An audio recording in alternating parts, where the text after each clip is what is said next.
అత్యున్నత మాకు ప్రియమైన దేవుని బిడ్డలందరికీ ఈ ఉదయకాల సమయంలో మన ప్రభు అయిన యేసుక్రీస్తు శ్రేష్టమైన నామంలో మీ అందరికీ శుభములు తెలియజేస్తున్నానండి. ఎలాగున్నారు? మీరు, కుటుంబాలు, పిల్లలంతా కూడా క్షేమంగా ఉన్నారు కదా? మన ప్రభు నిన్నటి సమయం అంతా కూడా మనల్ని కాచి కాపాడి ఈ దినమును మనకు బహుమానముగా కానుగా ఇచ్చినాడు కాబట్టి ఆయన పరిశుద్ధ నామానికి మహిమ కలుగును గాక. హల్లెలూయా.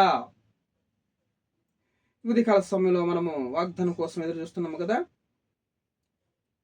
పరిశుద్ధ గ్రంథాలు తెరిచినట్లయితే ఆదికాండము 48వ అధ్యాయము 3వ వచనం. ఆదికాండము 48వ అధ్యాయము 3వ వచనంలో, యోసేపును చూసి కనాను దేశమందలి లూజులో సర్వశక్తి గల దేవుడు నాకు కనబడి నన్ను ఆశీర్వదించి, చూడండి, యాకోబుకు దేవుడు సర్వశక్తి కలిగిన దేవుడు కనబడి ఆయన కనాను దేశమందలి లూజ్ అనేటువంటి ఆ ప్రాంతంలో దేవుడు యాకోబుకు కనబడి యాకోబుతో మాట్లాడాడు. యాకోబు సాక్ష్యం చెప్తున్నాడు, మన దేవుడు సర్వశక్తి కలిగిన దేవుడు. హల్లెలూయా. మన దేవుడు ఏమైనాడు చెప్పండి? సర్వశక్తి కలిగిన దేవుడు. ఆయన నాతో మాట్లాడినాడు, నాకు అగుపడి నాతో మాట్లాడి నన్ను ఆశీర్వదించాను. చూడండి, ఆయన సర్వశక్తి కలిగిన దేవుడు. మనల్ని ఆశీర్వదించడానికి ఆయన చేతులు కూర్చకాలేదు. కానీ యెషయా గ్రంథం 59వ అధ్యాయంలో మన పాపములు దేవునికి మనకి అడ్డం వస్తున్నాయి. నిన్ను దీవించడానికి దేవుడు సిద్ధంగా ఉన్నాడు, కానీ ఆ పాపములో దేవుని యొక్క హస్తాన్ని అడ్డగిస్తున్నట్లు దేవుని లేఖనాలు సెలవిస్తున్నాయి. అయినా కూడా దేవుడు సర్వశక్తి కలిగినటువంటి గొప్ప దేవుడు. ఆయన ఒక విశ్వాసురాలు, మంచి విశ్వాసులైనటువంటి ఒక స్త్రీ ఎప్పుడు మోకరించి ప్రార్థన చేస్తూ ఉంటుందంట. తన భర్త ఎప్పుడు వచ్చినా కూడా, ఎప్పుడు చూస్తున్నా కూడా ప్రార్థన చేస్తూ ఉంటుందంట. అయ్యా, నా భర్తను మార్చు. తన భర్త ఒక త్రాగుబోతు, మద్యపానానికి లోబడిపోయి తన జీవితము అంతా కూడా పాడు చేసుకుంటున్నాడు. ఆమె వాగ్దానాలను పట్టుకొని ప్రార్థన చేస్తూ ఉంది. అయ్యా, నువ్వు సర్వశక్తి కలిగిన దేవుడివి, యెహోవాకు అసాధ్యమైంది ఏది లేదు. అలాగా ఈ వాగ్దానాలను పట్టుకొని ఆమె ఎత్తుపట్టుకొని కన్నీటితో దుఃఖంతో ప్రార్థన చేస్తూ ఉంది. నా దేవుడు సర్వశక్తి కలిగిన దేవుడు తండ్రి, నా భర్తను మార్చగలవని. అతడు ఒకరోజు వచ్చి ఆ ప్రార్థన వింటున్నాడు. అవునా, నీ దేవుడు సర్వశక్తి కలిగిన దేవుడా, ఖచ్చితంగా నన్ను మారుస్తాడా అని ఆమెతో అంటున్నాడు అనమాట. ఎస్, నా దేవుడు సర్వశక్తి కలిగిన దేవుడు, నా భర్తను మారుస్తాడు, నిన్ను మారుస్తాడు ఖచ్చితంగా అని ఆమె చదివిస్తుంది అనమాట. సరే అని చెప్పి వెళ్ళిపోయాడు. వెళ్ళిపోయి మరలా తాగేసి ఫుల్గా వచ్చినాడు. ఇంటికి వచ్చి ప్రార్థన చేస్తూ ఉన్నది. ఏమే, లేసి రైట్లా అన్నాడు. లేసి వచ్చిందంట. వచ్చినాక తన ఏలి ఉంగరం తీసి ఆమె చేతికిచ్చి, ఇది బీరువాలో భద్రంగా పెట్టు అని చెప్పి వెళ్ళిపోయినాడంట. వెళ్ళిపోయినప్పుడు మరలా ఒకరోజు వచ్చినప్పుడు ఆమె ఎక్కడో బిజీగా ఉంది. మరి ప్రార్థన చేస్తూ ఉన్నప్పుడు చల్లగా బీరువాకి వెళ్ళి ఆ ఉంగరం తీసుకుని వెళ్ళి ఒక నదిలో పారవేసాడు. ఆ ఊరు పక్కన ఉన్నటువంటి పెద్ద నదిలో ఆ ఉంగరాన్ని పారవేశాడంట. పారవేసి మరలా వచ్చి, ఏమే, ఆ ఉంగరం ఇట్లా తీసుకురా అన్నాడంట. ఆ ఉంగరం ఇట్లా తీసుకురామన్నప్పుడు అక్కడికి పోయి టక్కున బీరువాలో నుంచి ఆ ఉంగరం తీసుకొని వచ్చి అతనికి ఇచ్చిందంట. ఇస్తున్నాగానే అతడు పెద్ద షాక్ అయిపోయినాడు. ఉంగరం ఉంగరం ఉంగరం ఉంగరం అనుకుంటున్నాడంట.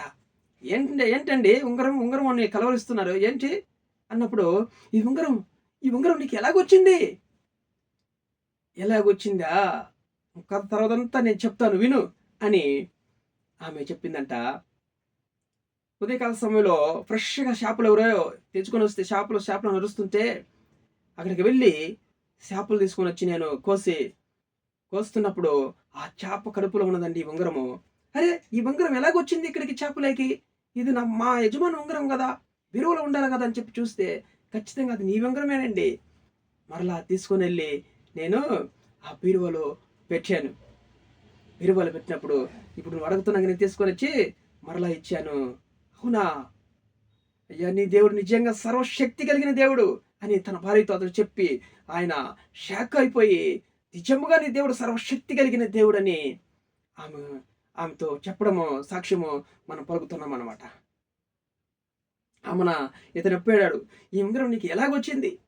నేను నీ దేవుడు ఎలాంటి దేవుడు నేను తెలుసుకోవాలని ఆ ఉంగరం నేనే ఆ పెరుగులను తీసుకుని వెళ్ళి చల్లగా నువ్వు ప్రార్థన చేస్తున్నప్పుడు ఆ నదిలో, గోదావరి నదిలో పారవేసినప్పుడు నీ దేవుడు సర్వశక్తి కలిగిన దేవుడు ఒక చేపను పంపించి ఆ ఉంగరం నోట్లో పెట్టాడు. ఆ ఉంగరం పట్టుకునేటట్లు ఆ చేపకి ఆజ్ఞాపించినట్లు నీ దేవుడు ఎంత గొప్ప దేవుడు. ఆ చేప మింగింది.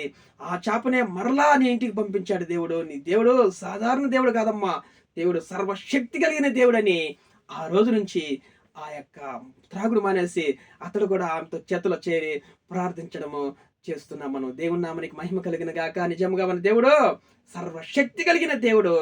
ఒక స్త్రీ చూడండి, వాగ్దానంలో పట్టుకొని ఆ పట్టుదలతో అతని యజమానుడు మారేదాకా ఎట్లా ప్రార్థన చేసిందో చూడండి. ఒక స్త్రీ తన యజమానుని మార్చుకున్నటువంటి గొప్ప స్త్రీ, విశ్వాసురాలు. హల్లెలూయా. చూసారా మన దేవుడు ఎలాంటి దేవుడు? సర్వశక్తి కలిగిన దేవుడు. ఆయన ఏమైనా చేయగలడు. తన యజమానుడు అడిగి, నీ దేవుడు ఏమైనా చేయగలడా? చూస్తానని చూశాడు కదా, ఉంగరం తీసుకొని పోయి సముద్రంలో పడేసినాడు, గోదావరి నదిలో. దేవుడు సర్వశక్తి కలిగిన దేవుడు. ఆయన సమస్తం పరలోకం చూస్తున్న దేవుడు. ఆయన చూచుచున్న దేవుడు. హాగర్ చెప్పింది, నువ్వు చూచుతున్న దేవుడు అయ్యా. నిజంగా దేవుడు చూస్తున్న దేవుడు. ఆయన అతని తన భార్య కన్నీటి ప్రార్థన ఆలకించే దేవుడు. ఎస్, ఆమెకున్నటువంటి విశ్వాసాన్ని దేవుడు కనపరిచాడు. ఆమె సర్వశక్తి కలిగిన దేవుడు, నా దేవుడు ఏమైనా చేయగలనని గొప్పగా సాక్ష్యం పలుకుతుంటే అతడు కూడా ఆ సాక్ష్యం సత్యమని గ్రహించి అతడు కూడా త్రాగులో నుంచి మాని ఆ కుటుంబం సంతోషంగా ఉన్నట్లు మనం చూస్తున్నాం అన్నమాట. హల్లెలూయా. ఈరోజు ఎంతో మంది జనాలు త్రాగుడుకు బానిసలైపోయి ఉన్నప్పుడు భార్యలు అతను కొడుతూ తిడుతూ, కుటుంబంలో సమస్యలు, గొడవలు ఎక్కువైపోయి అల్లరైపోయి ఇరుగు పొరుగు వాళ్ళతో ఎంత అవమానం కలిగి దేవుని నామానికి ఎంతో అవమానం తీసుకొని వస్తున్నారు. ఈరోజు స్త్రీ జ్ఞానవంతురాలుగా ఉండాలి. జ్ఞానవంతురాలైతే తన ఇల్లును కట్టుకుంటుందంట ఒక స్త్రీ. అలాగా ఆ స్త్రీ చూడండి, తన ఇల్లును కట్టుకున్నది, తన యజమాని దేవుళ్ళ కట్టేసింది. హల్లెలూయా. దేవుని నామానికి మహిమ కలుగును గాక. ఈరోజు ఎంతమందికి తాగులకు బానిసలు అయిపోయినారో, కుటుంబంలోకి గొడవలు ఎక్కువైపోతున్నాయో. ఈరోజు మరి చూడండి, మీరందరూ కూడా ఈ వీడియో వింటున్న మీరందరూ కూడా మోకరించి దేవుని సన్నిధిలో ప్రభువా వాగ్దానం పట్టుకుని ప్రార్థన చేయండి. నువ్వు సర్వశక్తి కలిగిన దేవుడివి, నువ్వు ఏమైనా చేయగలవు ప్రభువా, నీకు అసాధ్యమైనది ఏది లేదు. యెహోవాకు అసాధ్యమైన దేవునది ఉన్నదా? ఆది కాండంలో చెప్పలేదా 15వ అధ్యాయంలో? ఎస్, దేవునికి అసాధ్యమైనది ఏది కూడా లేదు. మీ యజమానులను మార్చుకోగలిగినటువంటి జ్ఞానం దేవుడు మీకు ఇచ్చాడు. ఈరోజు నీ దేవుడు సర్వశక్తి కలిగిన దేవుడు, మన దేవుడు. ప్రార్థన చేయి, మోకరించి నా యజమానులను మార్చు ప్రభువా, మీకు అసాధ్యమైనది ఏది, నువ్వు సర్వశక్తి కలిగిన దేవుడు అని మా పితరులు ప్రార్థిస్తుంటే విన్నాను అని వాగ్దానం పెట్టుకుని ప్రార్థన చేసి చూడు. ఈరోజు దేవుడు మీ భర్తల్ని మార్చి మీ జతలో కూడా పిల్లల జతలో వచ్చి దేవుని సన్నిధిలో ప్రార్థన చేయడం మీరు చూస్తారు. ఖచ్చితంగా మీరు చూడబోతున్నారు. దేవుడు యాకోబును దీవించినాడు అనమాట. అగుపడి లూజులో, కనాన దేశంలో లూజులో అతనికి అగుపడి యాకోబుని దీవించిన దేవుడు ఈరోజు మన కుటుంబాలను కూడా దీవిస్తాడు ఖచ్చితంగా. హల్లెలూయా. మనుషత్వంలో నుంచి, త్రాగుబోస్తనంలో నుంచి సమస్త కుటుంబంలో విడిపించి, సమస్యల నుంచి, అప్పుల నుంచి విడిపించి ఈరోజు దేవుడు సర్వశక్తి కలిగిన దేవుడు మనల్ని కూడా దీవించబోతున్నాడు. దేవుని నామానికి మహిమ కలిగిన గాక. హల్లెలూయా. ఈరోజు ఆమె అంటావా నువ్వు? నిజంగా ఈరోజు ప్రార్థన చెయ్యి. నిజంగా ఆ స్త్రీ చేసినట్లు పట్టుదల కలిగి ఉండాలి మనం. వీడియో చూస్తున్న మీరు అందరూ కూడా సబ్స్క్రైబ్ చేయండి, లైక్ చేయండి, ఇతరులకు షేర్ చేయండి. దేవుడు మన కుటుంబాన్ని దీవించిన గాక.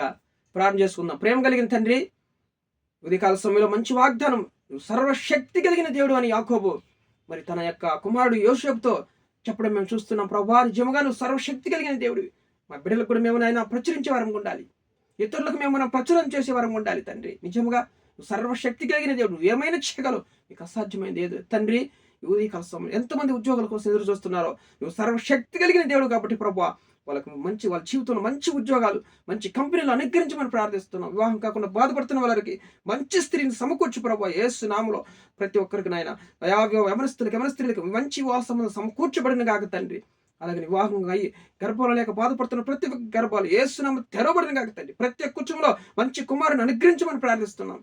ఇంకా ఎవరైతే నాయన ప్రభు సమస్యలో ఉన్నారు, అప్పుల్లో ఉన్నారు, వాళ్ళందరూ విడుదల తెచ్చండి. అనారోగ్య సమస్యల్లో ఉన్నారు, వాళ్ళందరినీ మీ గాయప నష్టాలతో ముట్టండి ప్రభు. నువ్వు స్వస్థపరిచే దేవుడు తండ్రి. మీకు అసాధ్యమైనది ఏదో మీ గాయప నష్టాలతో ముట్టి స్వస్థపరచమని, కుటుంబంలో భార్యాభర్తలకు సమాధానం, అత్త కొడలకు సమాధానం అనుగ్రహించమని ప్రార్థిస్తూ, సమస్త ఘనత మహిమ ప్రభావం మీకు చెల్లిస్తూ, యేసుక్రీస్తు జీవం కలిగిన నామములో ప్రార్థన వేడుకొని పొందిన పరలోకపు తండ్రి, ఆమేన్.